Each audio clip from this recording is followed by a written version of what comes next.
시청자 여러분 안녕하세요. 함께 맞는 비 한비의 진행을 맡은 유승현 작가입니다. 지난 시간에는 발달장애인 성인기의 낮생활 중에서 직업편을 알아봤죠.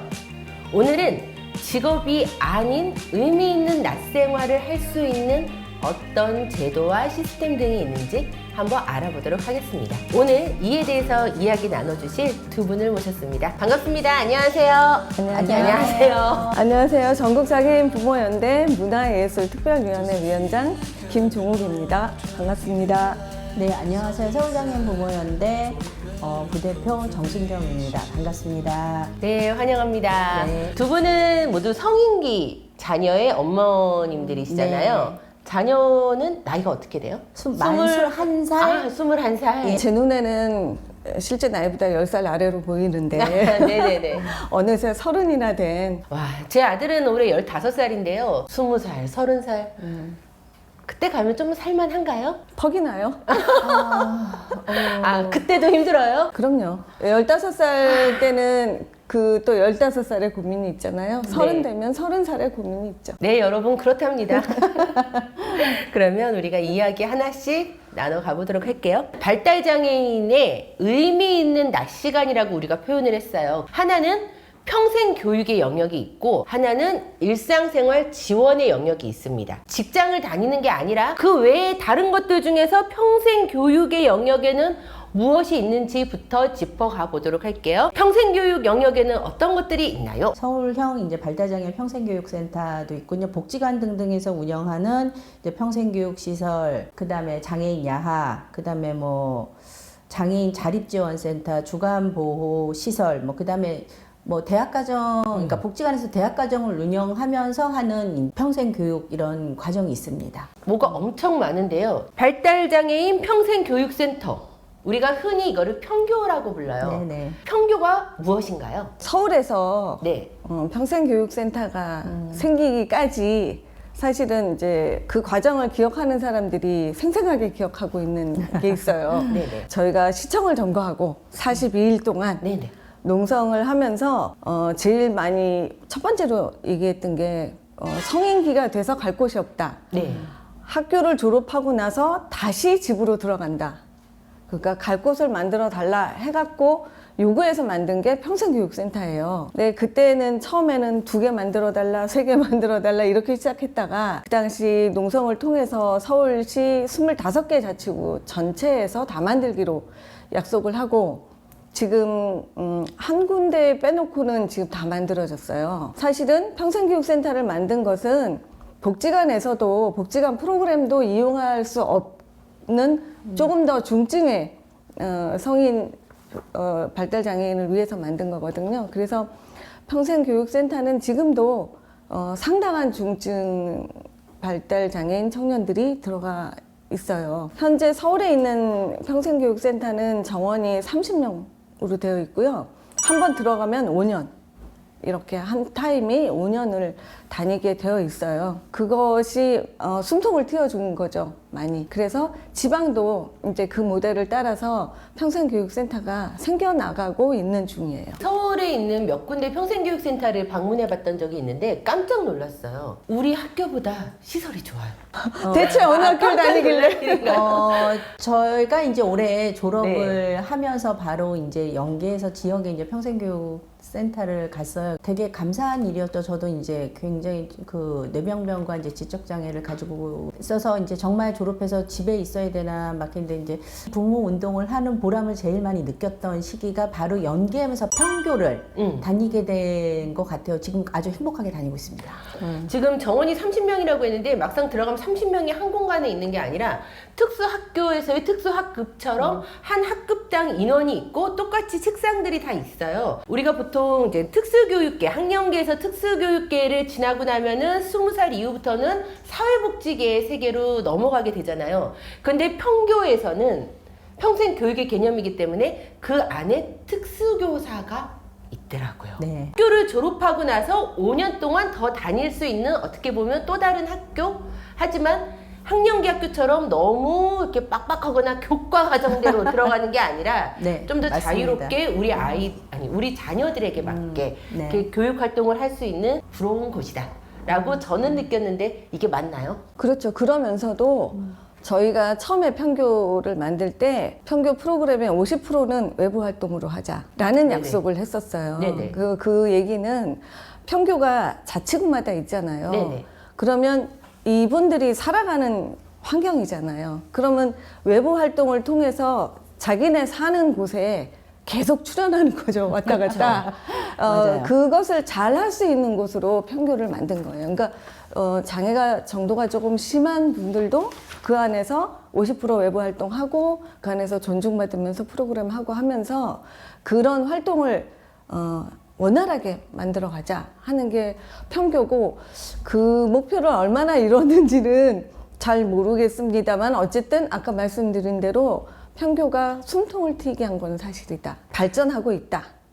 라고 믿고 있습니다. 그럼 평교 다음으로 넘어가 볼게요. 장애인 야학이 있대요. 대학로에 가면은 노들 야학이라고 유명한 야학이 있는 건 압니다. 네. 장애인 야학은 뭔가요? 장애인 야학은 그야말로 어떤 의미냐면 장애인 당사자들이 주체적으로 자기네들의 배움터를 만든 의미 있는 곳이에요. 그러니까 네네.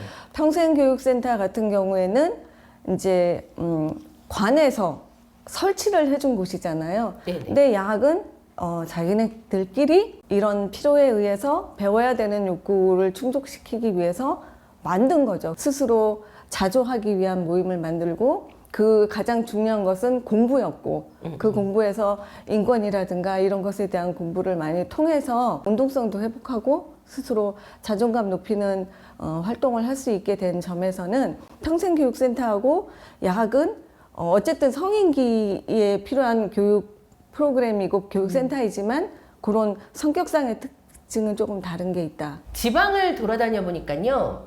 장애인 복지관이 그 지역 일대의 중심이 되는 그런 경우를 많이 봐요. 학령기인 저희 같은 경우는 장애인 복지관에서 주로 치료라든지 이런 것들을 많이 들으러 다니는데 성인기 발달장애인은 장애인 복지관을 어떤 용도로 활용을 하나요? 치료도 하고 네네. 상담도 하고 가족 네네. 지원 사업도 하고 아까 네네. 저희가 앞에 말씀드렸던 대학 가정도 이제 평생교육 가정도 운영하는 복지관도 장애인 복지관이 중심으로 해서 찾아가기도 하시는 서비스도 있고 굉장히 그 안에 지역의 특성에 맞게 얘기하셨던 평생교육, 가족 지원, 음악, 뭐 미술, 뭐 직업, 그다음에 그 아시다시피 보호작업장. 아, 네. 네. 저도 그런 경우 봤어요. 장애인 복지관 안에서 보호 작업장을 함께 운영을 해서 직업 교육을 시키고 그런 케이스도 많이 있더라고요. 네네. 그러니까 우리가 생각하는 게 갈 곳이 많고 갈 곳이 다양할수록 좋은 거잖아요. 네네. 그전에는 사실 복지관밖에 없었던 거잖아요. 네네. 근데 복지관만 있는 게 아니고 이제 평생교육센터도 있고 또 야학도 있고 하니까 그리고 이제 주간활동 서비스도 있고 네네. 하니까 그렇게 다양하게 자기 특성에 맞게 자기 취향에 맞게 갈 곳이 많이 생기면 좋죠. 그러면은 복지관까지 갔습니다. 이 다음은 장애인 자립생활센터가 있대요. 네, 흔히 IL 센터라고 말하는데 이건 과연 뭔가요? 복지관이나 평생교육센터나 이쪽은 이제 일종의 교육 프로그램이나 뭔가 그 자기가 좋아하는 문화여가 활동하는 프로그램 뭐 이런 쪽이었으면 자립생활센터는 IL은 이름 그대로 장애인 당사자들의 자립을 지원하는 그리고 자립을 준비하는 그러니까 자립이 목표인 곳이잖아요. 자립을 준비하는 것을 주체가 어떤 기관이나 이런 데서 준비해 주는 게 아니고 스스로 준비하는 거가 자립생활센터라고 저는 그렇게 이해하고 있어요. 당사자들이 주체적으로 모여서 자기네들이 어떻게 하면 지역사회에서 자립할 수 있는가에 대한 준비를 스스로 하기도 하고 다른 장애인들을 불러서 같이 준비하기도 하고 하는 그런 주체적인 활동을 하는 곳이라고 생각을 해요. 발달장애인 경우에는 우리가 특별히 피플퍼스트 센터라고 들어보셨잖아요. 네네네. 피플퍼스트 센터가 자립생활센터인 거예요. 발달장애인에 대해서는. 그래서 발달장애인의 자립생활센터는 피플퍼스트 센터라고 저희가 부르면서 서울에서는 이제 3군데가 있거든요. 근데 거기는 발달장애인들이 주체가 되어서 지역사회 자립생활을 준비하는 곳이라고 할 수 있는 거죠. 저는 기존에 IL 센터라고 하면은 왜냐면 저희 동네에 있는 IL 센터 그러거든요. 찾아가 봤더니 그 안에서 발달 장애인들을 위한 활동을 하는데 뭘 하냐면 발달 장애인 자조 모임이 있어요.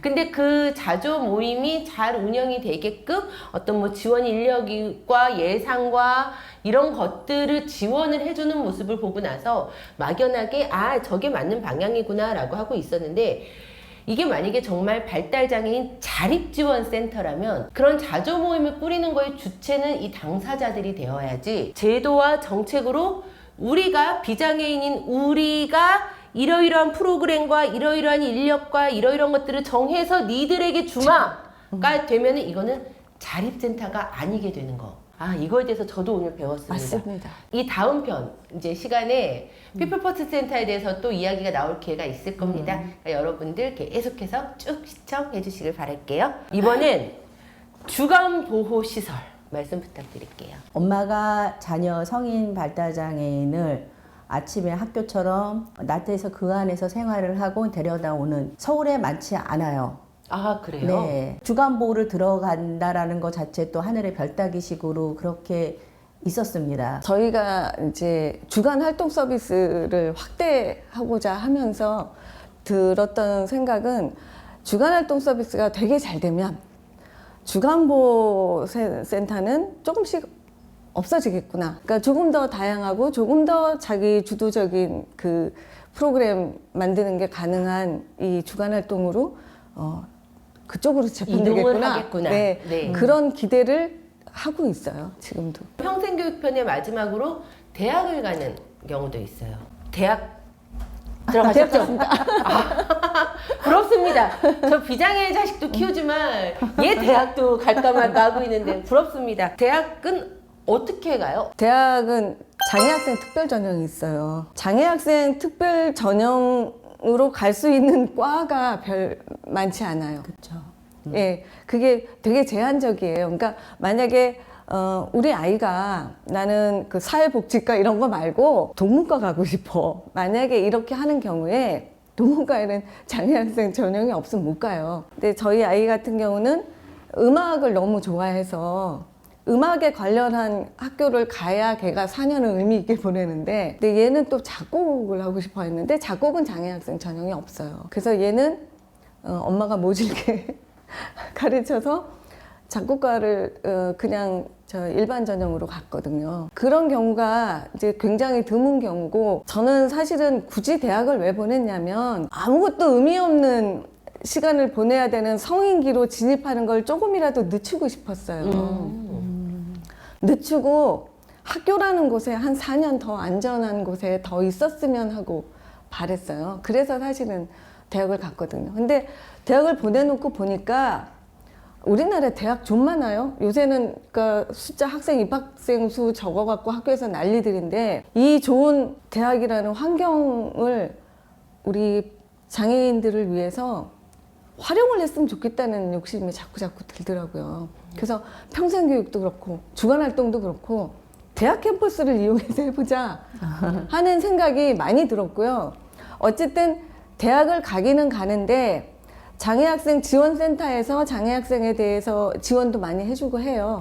하기는 하지만 장애학생이 대학 그 교양교육 받고 하는 그 부분에 있어서는 얘에게 특화된 교육을 제공하지 않는다. 대학에서는. 우리 발달장애 학생들을 위한 어떻게 보면은 특수학교의 대학판 혹시 그런 거는 아직까지 뭐 생겨나 있지 않거나 앞으로도 이거는 분리라고 생각이 돼서 뭐 안 생기는 게 좋은 건지 장애 학생들이 많이 네. 가는 과가 있어요. 네, 나사렛대 같은 지대도 경우에는 장애 학생들이 많이 가요. 사이버대도 많이 하고 나사렛대 복지대학교 좀 많이 있습니다. 당사자들이 가는 과들이 좀 있어요. 나사렛대나 대구대에서 발달장애인들만을 위한 학과 있어요. 자립재활학과 같이 있어요. 과정을 운영하고 있는 거예요. 그래서 그 과로 입학을 하는 거고 유 작가님 말씀하신 대로 그게 학교 안에서 섬이 되는 문제가 요즘 좀 제기되고 있어요. 근데 그런 과정이 대구대 나사렛대 말고도 여러 가지가 있고 학위 과정으로도 있고 비학위 과정으로도 있어요. 장애 학생들이 가는 과가 됐을 때 장애 학생들만의 과가 되잖아요. 그거는 사실은 대학 교육으로서 바람직하지는 않다고 생각을 해요.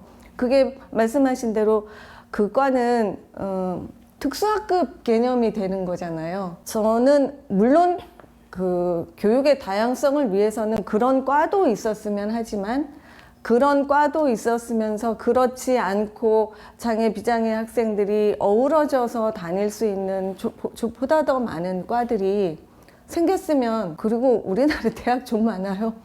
되도록이면 써먹고 이용해 먹자. 발달장애 학생들, 장애 학생들을 위해서 그 많이 다양한 여러 가지 과가 생기고 여러 가지 시설이 많이 생겼으면 좋겠다. 대학에서 그렇게 생각을 합니다. 대학 갔다 오고 보호작업장 가던 데다.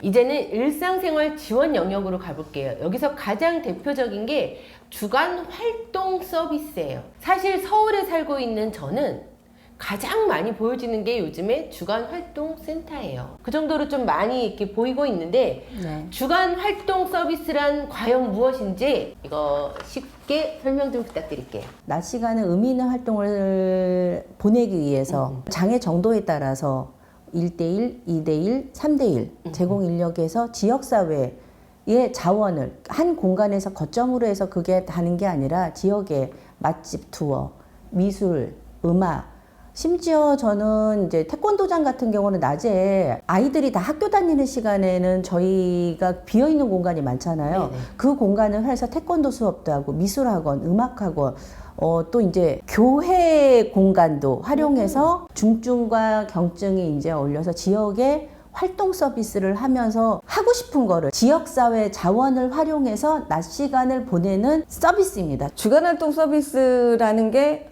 너무 좋은 서비스야 라고 우리는 얘기를 해요. 왜냐면 각자 자기의 욕구에 의해서 자기 필요에 의한 프로그램을 그룹을 짜든지 혼자 하든지 이렇게 해갖고 뭔가 주도적으로 만들어 갈 수 있는 게 지역사회 속에서 그 정말로 필요한 프로그램을 만들 수 있는 게 주간활동 서비스인데, 이렇게 얘기하면 그러면 누구나 다 그거 하면 되는 거 아니야? 이렇게 생각을 해요. 우리나라에서 올해 주간활동 서비스 이용자가 1만 명밖에 안 돼요. 네.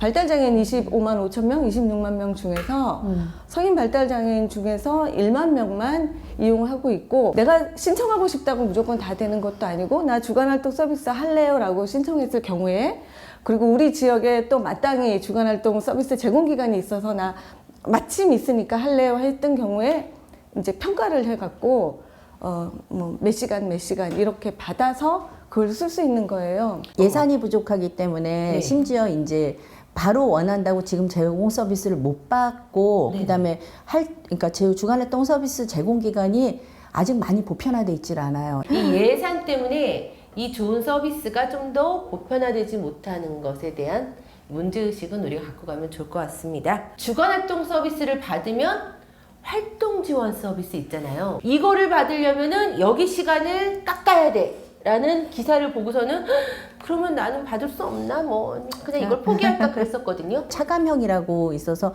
그 시간을 줄여야 되는 서비스가 있었어요. 말씀하신 것처럼 이걸 쓰기 위해서는 활보 시간을 내놓아라. 그래서 지금은 없이 그냥 이용할 수 있습니다. 그러면 네. 지금은 주간활동 서비스를 이용한다고 해서 내 자녀에게 나온 활동 지원 서비스를 줄어들거나 내놓지 않아도 되는 거인 거죠? 네, 그런데 이제 아까 지금 성현님 말씀하신 거는 주간활동 서비스와 활동 지원 서비스를 각각 주어지는 서비스인 네네. 거예요. 뭐 활동 지원 서비스는 이제 만 6세부터 65세까지 쓸 수 네네. 있고, 이게 주간활동 서비스는 이제 18세 성인 발달장애인한테 주어지는 서비스이기 때문에 똑같이 주민센터 가서 본인한테 이제 주어지는 것이 예산 범위 안에서 주는 거기 때문에 18세가 주간활동 서비스를 쓰시고자 하면 사시는 데 주민센터 가서 이제 그 자치구 예산의 범위 안에 들어가시면은 본인한테 바우처 활동 지원 서비스하고 별개로 받고, 이거를 선정이 되면은 이제 지역에 이제 주간활동 서비스 제공 기간을 찾아서 내 자녀의 욕구에 맞는 그 짝그룹이나 이걸 상담을 해서 같이 다니어서 이제 지금 의미 있는 낮 시간을 보낼 수 있습니다. 낮 시간을 성인기에 어떻게 네. 하면 제일 좋은 낮 시간을 만들 수 있을까 할 때 네. 절반은 노동을 하고 나머지 시간은 뭐 여가라든가 문화활동이라든가 아니면 배움이라든가 네네. 이걸 하고 이거를 양립하는 생활을 할 때 가장 우리가 볼 때 제일 흐뭇하고 즐거운 그렇죠. 생활이잖아요. 우리가 제일 많이 바라는 건 그거예요. 반나절은 노동하고 나머지는 뭐 주간활동 서비스를 하든 무엇을 하든 그런 식으로 보내고 이렇게 낮 시간이 이렇게 짜여졌으면 제일 좋겠다.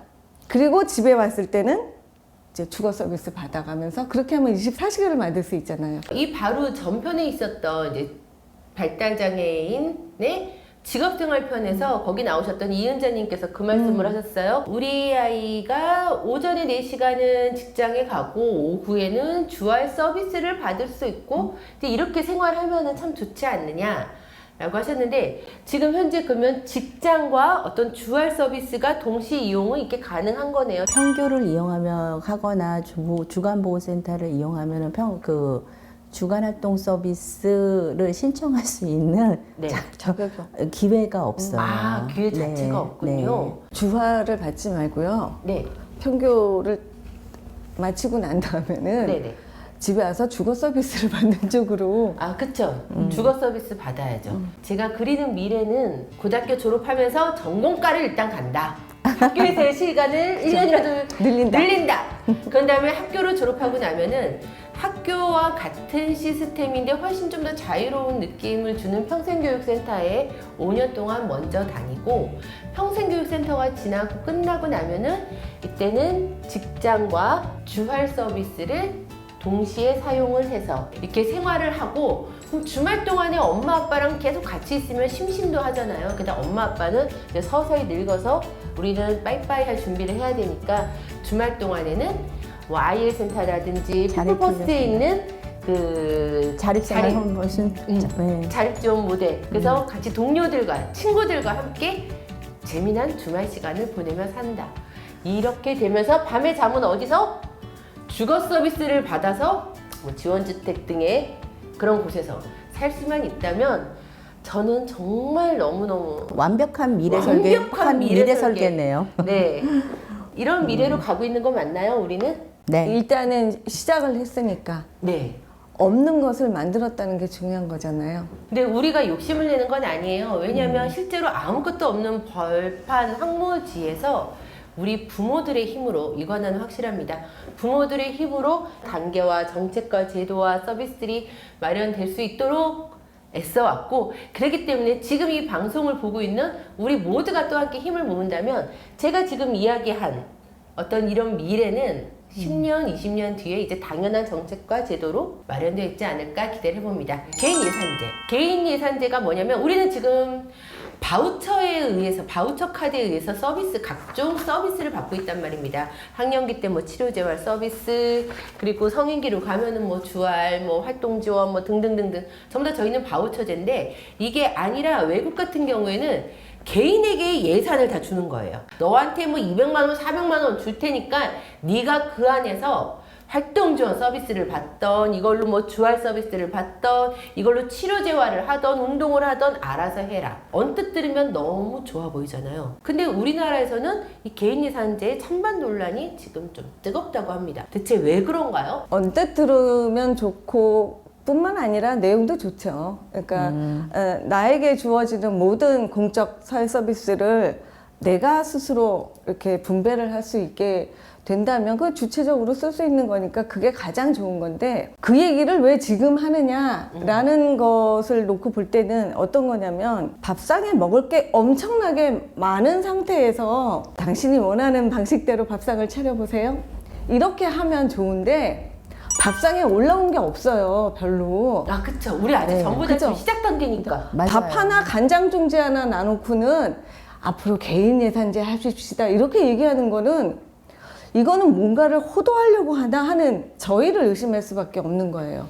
우리는 차려놓은 밥상이 너무 빈약해요. 이거를 가리기 위해서 다른 주제를 얘기하는 것 같은 느낌이 있는 거예요. 부모연대에서도 그 얘기를 하는데 일단은 서비스 자체가 많아야 되고 풍족해야 되고 누구나 쓸 수 있을 만큼 넉넉해야 되는데 지금은 그 대상자도 선별해, 심사해, 예산 없다 타령해 그래 놓고는 뭘 가지고 개인별로 필요한 예산을 정해서 하라는지. 그리고 또 하나는 그런 식으로 전달 체계가 만들어지려면 모든 공적 서비스가 내가 알아서 착착착착 계산해서 쓰고 어느 내 지역에서 어디다가 쓰고 어디다 쓰고 하는 게 눈앞에 싹 그려질 만큼 전달 체계가 완벽하게 전달 시스템이 갖춰져야 그걸 운영할 수가 있는 건데 우리나라는 아시다시피 모든 서비스가 다 분절되어 있어요. 통합되어 있지 않잖아요. 전달 서비스 체계가 없어요. 그런데 개인 예산제를 하라니 이게 무슨 뜬금없는 소리야? 이렇게 되는 거예요. 그러니까 개인 예산제를 반대하는 게 아니고 지금 개인 예산제 얘기할 계제가 못 되는 거예요. 네네, 이해했습니다. 네네. 그러니까 개인 이렇게 정리하면 될 것 같아요. 개인 예산제는 우리가 궁극적으로 가야 하는 방향인 건 맞는 것 같아요. 왜냐면은 이거는 서비스의 주체가 당사자가 될 수 있는 큰 장점이 있으니까요. 하지만 이걸로 가기 위해서는 그 전에 사회 공적 제도로서 갖춰져야 될 기반이 먼저 갖춰져야 한다. 이거 없이 돈만 주겠다라고 하면은 우리는 이 돈을 쓸 수 있는 데가 많지 않아요. 그럼 나머지 사람들 이 돈 받아서 뭐 할까요? 당사자의 활동을 위해서 사용되는 게 아니라 이 돈은 아마 가족들의 생활비가 될 가능성이 분명히 존재할 겁니다. 그렇기 때문에 이런 걸 막기 위해서라도 어떤 사회 공적 시스템, 제도, 기발, 예산 확충 이런 거에 좀 더 우리가 먼저 관심을 기울여야 할 것 같습니다. 지금 이 방송을 보고 계시는 후배맘, 저와 같은 후배맘 또는 저보다 더 어린 자녀를 키우는 후배맘들에게 우리 선배맘들 이미 이 길을 다 거쳐 오셨잖아요. 벌써 20살, 벌써 30살. 좀 조언해주고 싶으신 말씀, 희망의 말씀 있으면 부탁드릴게요. 평생에 내가 같이 가야 되는 그 무게가 있을 때면 힘들지만 그런 거를 지금 어린 어머님들 정말 힘들지만요. 하나하나 이겨내고 버티고 요구하고 모여서 힘 보태고 하면은 분명히 바뀌어요. 제가 20년 전에 고민했던 거 저는 학교도 못 가고 뭐 졸업하면 다시 제가로 학교 12년 다닌 것보다 더 많은 시간을 집에서 얘랑 어떻게 살까 고민을 했었는데요.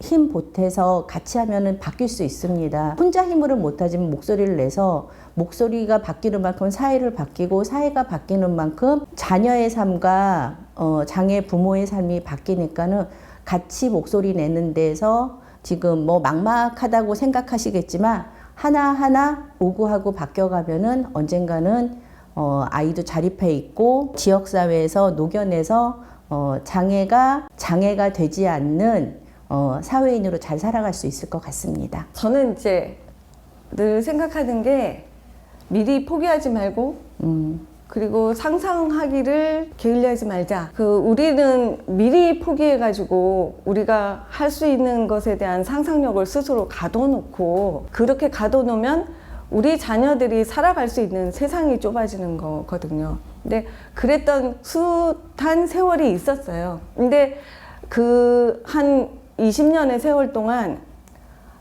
불가능한 것처럼 생각되었던 것을 상상하고 그것을 이루고 나니까 그것 말고 더 다른 것도 또 상상할 수 있고 이걸 통해서 우리 사회를 우리 스스로 발전시켜 왔다고 생각을 해요. 하물며 상상하지 않고 실제로 남의 나라 모델이 있는 건데도 제대로 안 해놓은 것은 그것은 국가 사회가 게으르기 때문이고 무책임하기 때문이라고 생각해요. 그리고 그것을 일깨우는 책임은 우리에게도 분명히 있는 거라고 생각하고 발달장애인 청년들을 보면 집에서 갇혀 있고 싶은 사람은 별로 없어요. 스스로 세상에 나와서 어떤 역할을 하고 싶고 누구하고도 어떤 자기네들이 할 수 있는 방식으로 소통하고 싶고 무언가를 의미 있는 생활을 하고 싶고 하는 건데 그런 것들을 더 풍부하게 만들어줘야 될 책임들이 우리한테 있는 거거든요.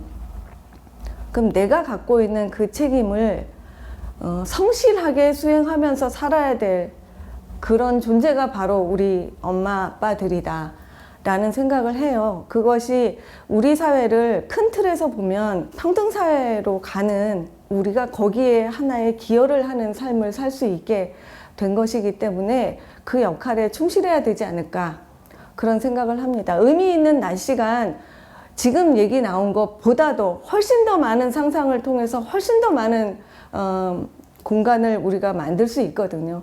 그렇게 했으면 좋겠습니다. 다 같이 만들어 봅시다. 성인기라고 하면 솔직히 막막하게 느껴진단 말이에요. 그런데 이렇게 정보를 알고 나면 그 막막함이 좀 가시긴 하더라고요. 그리고 나름대로 계획도 세울 수 있고 꿈도 꿀 수 있게 되고요. 그렇다면 남은 건 그 꿈이 현실로 이루어지기 위해서 우리가 한마음으로 보이는 것부터 시작을 해야 되겠죠. 네, 성인기의 낮 시간표는 여기서 마무리합니다. 이제 다음 시간에는 성인기의 밤 시간에 대해서 이야기 나눠봅니다. 밤 시간 너무 좋을 것 같죠? 어떤 이야기가 나올지 기대해 주시고요. 한비는 다음 시간에 다시 찾아뵙겠습니다. 오늘 출연해 주신 두 분 감사합니다. 다음 시간에 또 뵐게요. 네. 감사합니다.